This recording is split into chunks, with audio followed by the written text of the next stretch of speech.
হজ কেন্দ্রিক যে আয়াতটি নাজিল হয়েছে সূরাতুল বাকারা 196 নম্বর আয়াত, সেখান থেকে যদি আমি শুরু করি, আল্লাহ তাআলা বলেন ওয়া আতিমুল হজ্জা ওয়াল উমরাতা লিল্লাহ, আল্লাহর জন্য হজ এবং উমরা পুরো করো, আল্লাহর জন্য।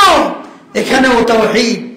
আপনি পৃথিবীর কোন মানুষকে সন্তুষ্ট করার জন্য হজ করেন নাই। আপনি বিশাল বিল্ডিং এর মালিক, বিশাল সম্পদের মালিক, আপনি যদি হজে না যান, হয়তো বা মানুষেরা বলবে যে এত টাকা পয়সা আলা লোক হজ করছে না কেন। এই ভয়ে যদি হজ করেন, আপনার হজে কোনো গুরুত্ব নেই, আল্লাহর কাছে সে হজের কোনো মূল্যায়ন নেই। বুঝতে হবে আল্লাহ তাআলা আয়াত নাজিল করেছেন ওয়া আতিমুল হজ্জা ওয়াল উমরাতা লিল্লাহ, একমাত্র হজ এবং উমরা করবেন একমাত্র আল্লাহর জন্য।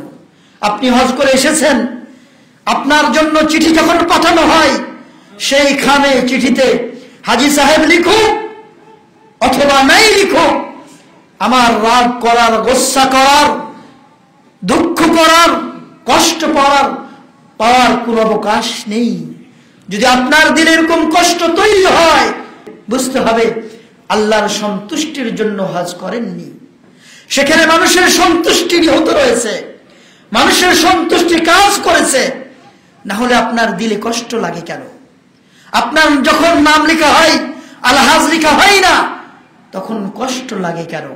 বুঝতে হবে হয়তো বা এই হজটি পুরোপুরি আল্লাহর জন্য করতে পারেন নাই। যদি করে থাকতেন, বিন্দু পরিমাণ আফসোস হতো না, কষ্ট লাগতো না হাজী সাহেব না লিখলে। আল্লাহ